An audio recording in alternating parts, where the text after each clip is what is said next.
Hello everyone. So I'm here to do a process video, a craft with me. It's been a really long time since I've done that. So what I'm doing is I made the front cover of a ring-bound journal, and I thought I would do the back cover with you. So I'm doing this differently than I normally do my ring-bound journals. Normally, I've done my ring-bound journals out of old Reader's Digests, but it was a little small. I wanted to go a little bit bigger. So the reason I didn't show you me do the front one was because I really didn't know how I was going to work it. But I've come up with something and I'm happy.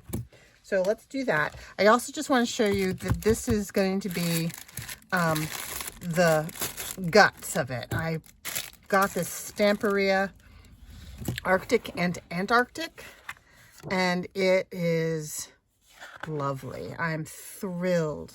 I just love all of their stuff. It's right up my alley. It's so pretty. So these are the papers that I'm going to be using. I'm hoping to use the whole pack because this is like the Stamperia papers are gorgeous. They're printed front and back. They're a nice weight, but they're not huge numbers of them. So I think I'm going to try and use the whole pack.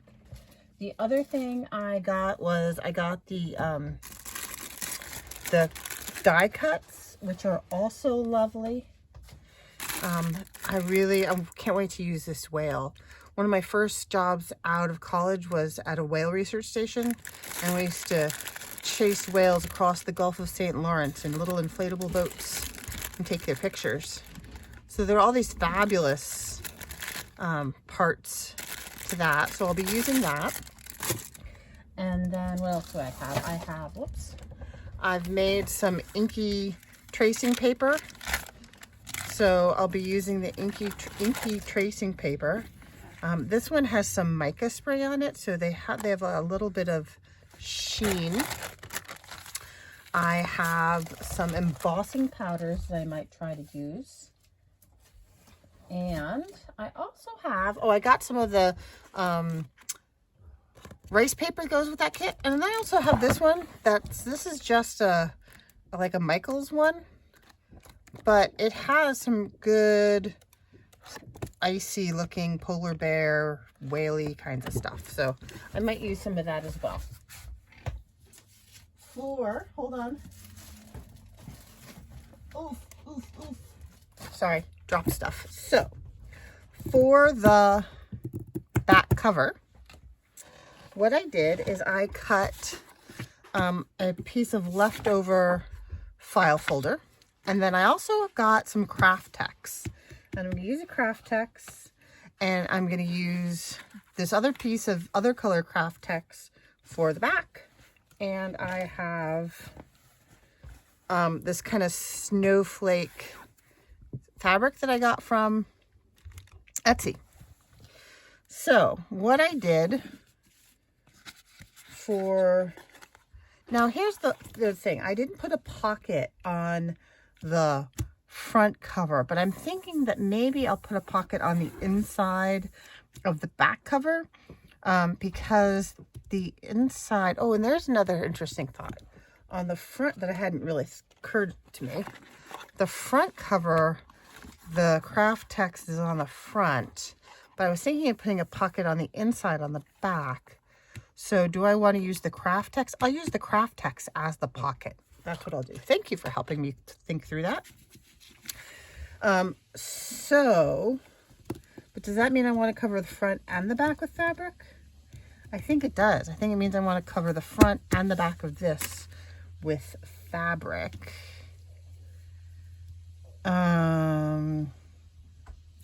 Or maybe I'll do the craft text on, I thought I had this all thought out.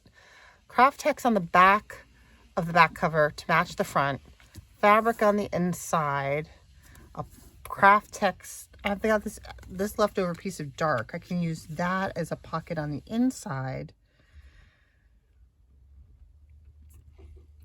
Yes, that will work. That will work. Okay, so the fabric goes on the inside. So I did cut or tear a piece of fabric already. Whoops. Well, I can just cut that off. So, and then what I did was I wrapped the fabric around the edges. Is that the same size? I thought I cut them exactly the same size. Yeah, they're the same size. Yeah. Okay, that just seems like maybe the fabric wasn't completely straight. Okay, so I need to cut this other edge down a little bit. That's going to be kind of tight. It's okay. It all gets sewn. On this edge down, oops, doesn't really matter because it's going to be glued around the edges so that I've covered up all the edges of the, what do you call it, file folder. So no, you can't ever see that it's made out of file folder. It's just providing some stiffness. Save that for something. Okay, now the back, that's going to be the inside. This is going to be the outside. Doesn't really matter which way it goes, I guess. All right, so this is what we're going to do. I've got Fabri-Tac in a sugar bell bottle. And I just have a T straight pin shoved down the top, and it doesn't dry out. I don't have a problem with it getting overly gloopy or anything, she says. Let's see what happens. Okay, so I will sew around this so I don't have to be super careful about getting it right to the edge. It's really just to secure it so it's not bubbly. Okie dokie. It's a little dicey. And then you can smooth it out on this side and kind of irons it without ironing. I do not iron. Okay, so that's going to be the inside. This is the outside. So I'm going to snip. I completely lost my other ones of these, so I just got myself a new pair. Ooh, and I also had a really exciting find. My daughter and I went to Michael's yesterday. We don't have Hobby Lobby. We don't have some of those other craft places that you guys have. We just have Michael's. And I always check out the clearance section. And you're not going to believe what I found in the clearance section. Oh, ta-da! I found these on clearance.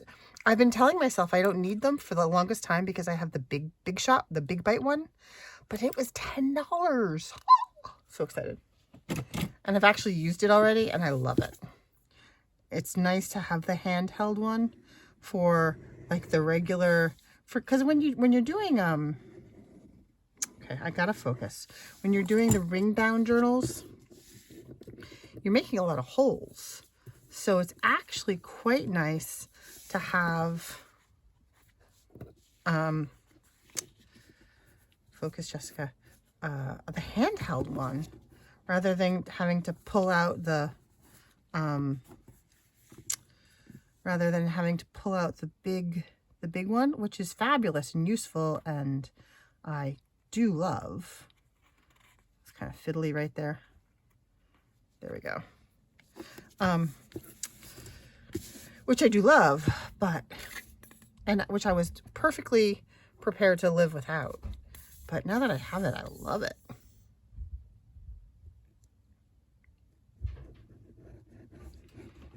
I mean, who could resist for $10? I think they normally run $30 US.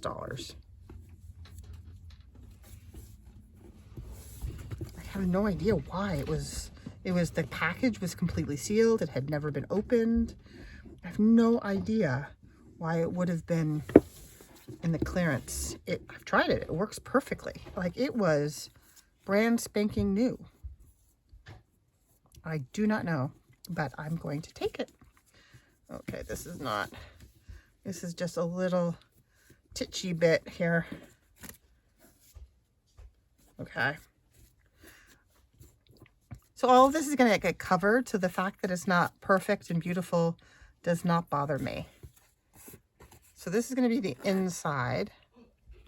And I can choose whether it's this way. I'll do it this way because that didn't get glued down as well as I'd like. So the holes will go there. So let me trim some of these down a smidge.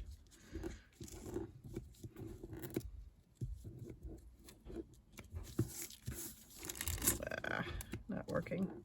There we go. Okay, so then what I did, yikes, is I glued the craft text down.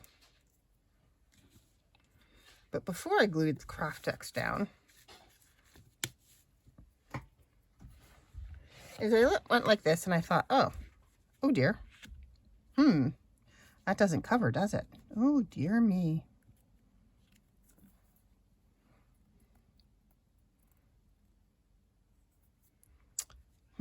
Worked on the last one. Why isn't it working now? I can, you know what? It's going to be fine because I'm also going to have this piece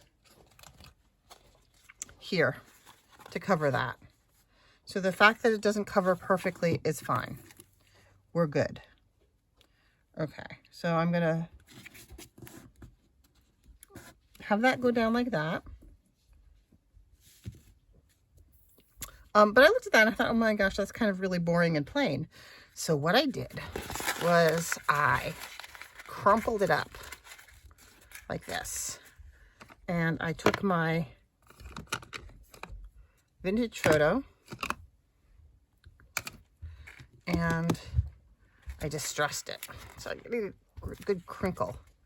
And then you can get some of those edges while it's all curled up.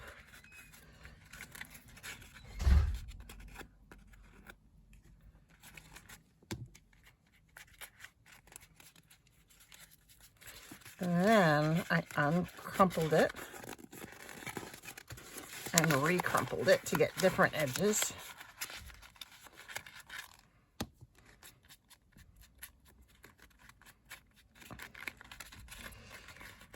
It's interesting. My original thought idea of how I was going to do this was very different from what I wound up with. So it's kind of good that, I mean, I feel better knowing now, I guess, and having you guys along with, now that I have like a little bit more of a goal in mind. Like I wasn't sure if at first I thought I might use the inked tracing paper on the cover because I wanted some color. I couldn't quite decide on how I wanted it to look. It was funny because I realized afterwards that it kind of looked more like a Reader's Digest cover, but that's okay. And it kind of started to take on the flavor of kind of a vintagey, explorer-y journal, which hadn't been my original plan. See, and then this stuff is really cool. If you haven't, I bought it because I watched Gail use it. And I think it was somebody else I saw use it. Maybe it was Rachel? No, Tracy. I don't remember. But anyway,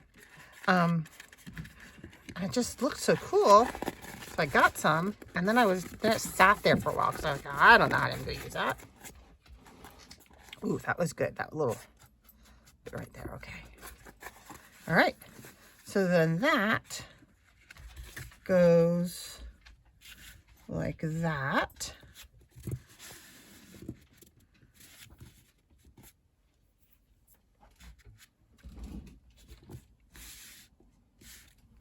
I want a little bit more up here.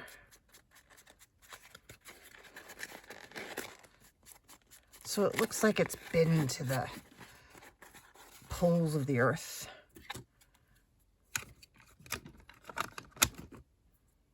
Okay. And then this will just get glued down. All right, wait, am I doing this right? This is the inside. Inside.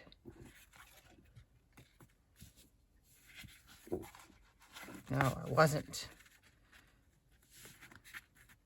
Because the holes have to go there. And then this will go there. And it'll cover up that that gap. Okay, glad I checked. So now, you know what? I'm gonna glue it right along here. Were you guys yelling, no, it's backwards? If you were, I appreciate it. It worked. Okay. So I am gonna sew this. I won't sew it. I can't bring my sewing machine on camera. So I will do all the sewing off camera. And then, I don't know, I'll deal somehow. Okay, so then this will go like that. So goopy. I want to bring this down a smidge. I kind of want to just split the difference along the edge between the top and bottom and have a similar bit. Where's my scooching tool?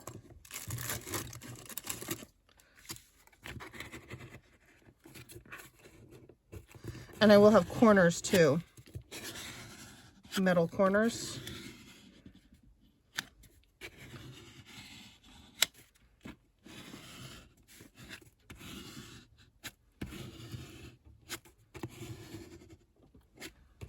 And then I'm actually going to do the same thing with the edge craft text. But I have a little tiny thing of walnut stain someplace that I will use.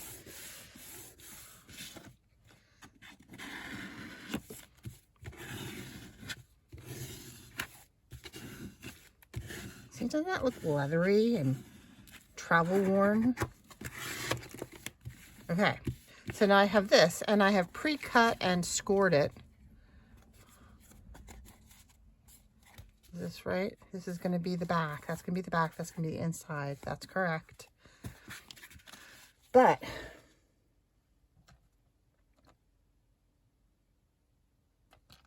it's hard to tell in the front, but I know I did do the same thing. I gave it a good crinkle. And then I took my walnut stain. Oh, excuse my reach.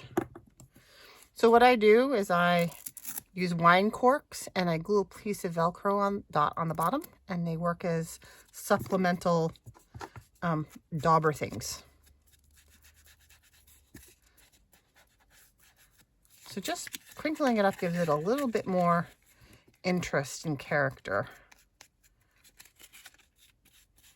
Makes it look like it's seen some miles.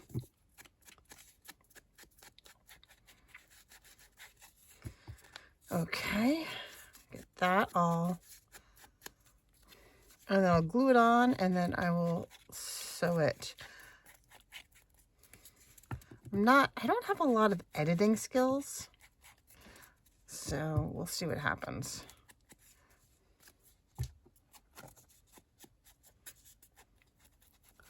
I know I have some software.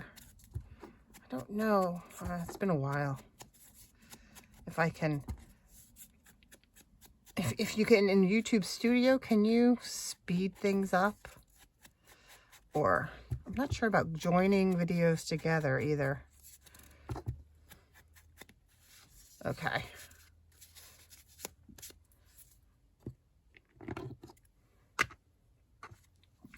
So, this is the back cover. It goes like that. I know I'm saying that over and over, but I'm having to remind myself. So that will be the inside, and that will be the back. Got some gluey bits. Okay. So I'm going to glue this in.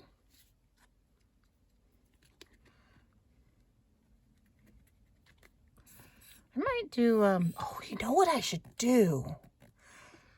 Like travel stickers, you know, the suitcase. That's what I should do. I should get find some suitcase travel digis and put those on the back.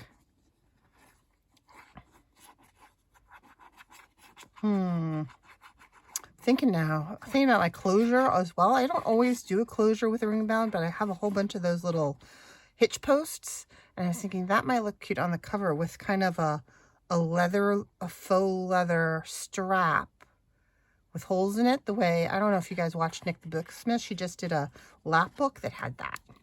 So maybe I could do that, something like that for a closure. And then it'll look kind of vintage travel-y. Okay. I will trim that little bit there. And I will trim that little bit there.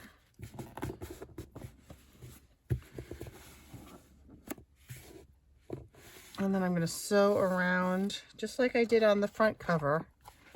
See, that'll wind up being like that. And I'll sew around the same way, and I'll do my metal book corners. And then maybe I'll have some travel stickers. Faux travel stickers. And I also wanted to do a pocket.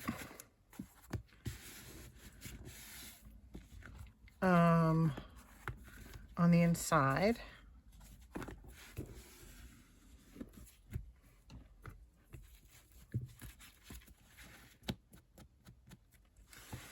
This walnut stain, hardly used it at all, but it's not doing very much.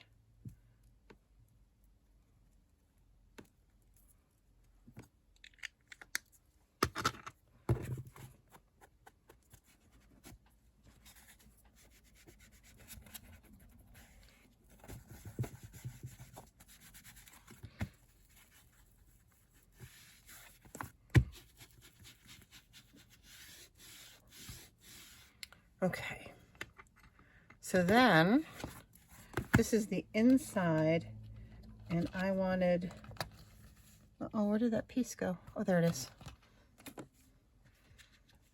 A pocket. Do I want a pocket, or do I want a tuck? I could do a tuck like this with a little notch, and then sew. I could sew that on, and that would actually give it a little bit more heft. Maybe that's what I'll do.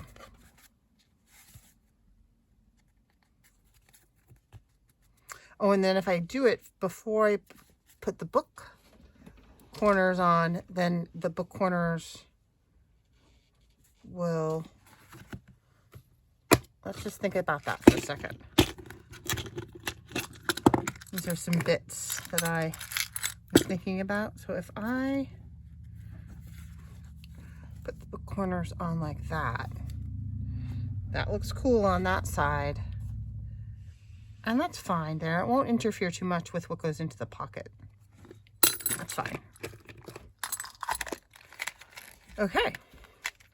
So let's trim this down.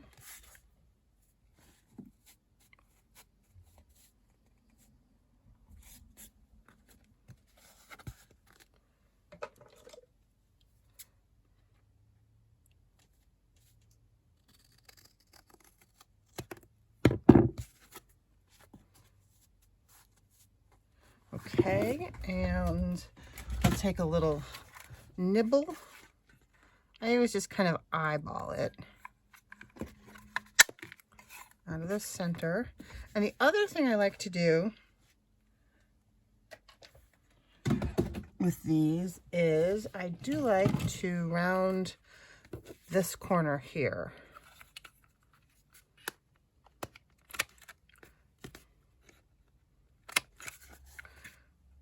Go. Does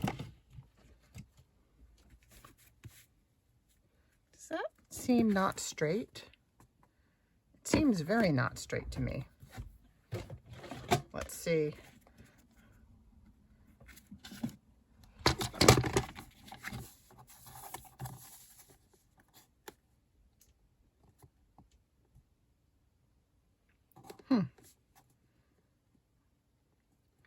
This is saying that this is indeed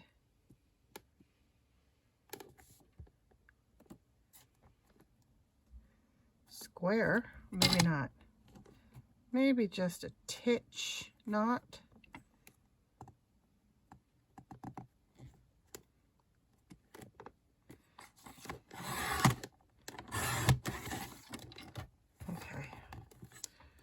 That's okay.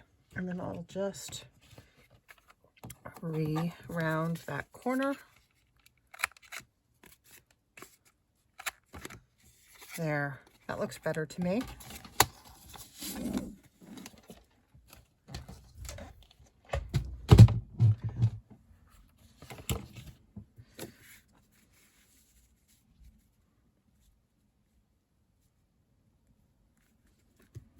Okay, so I think I'm going to do the same thing.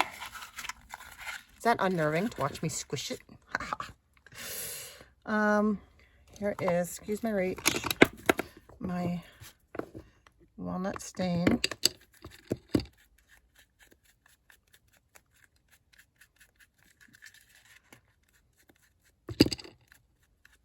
Wonder if I should just do this. I'm worried that it's going to be too harsh. Too harsh a line. It might just be that this is a new sponge, so it's not, okay.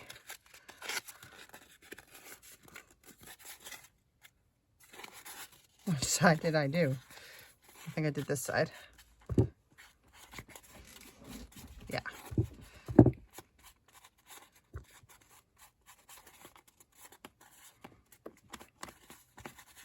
Okay, and then we'll do the thumb hole in particular. It's really amazing how this is made out of paper, this Craftex, but it really behaves an awful lot like fabric. It is truly feels like a hybrid fabric, and it's very leathery too. It's very interesting stuff. Okay.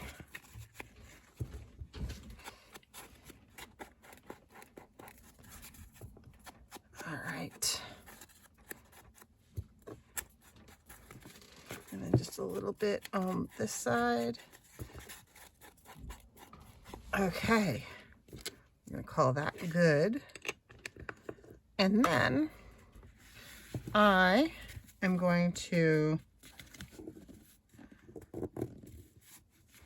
now do I want to sew around here before I sew around? Probably. So I think what I'm going to do is I will finish this off camera with the sewing and the metal corners, and then I will do another video when I start working on the insides.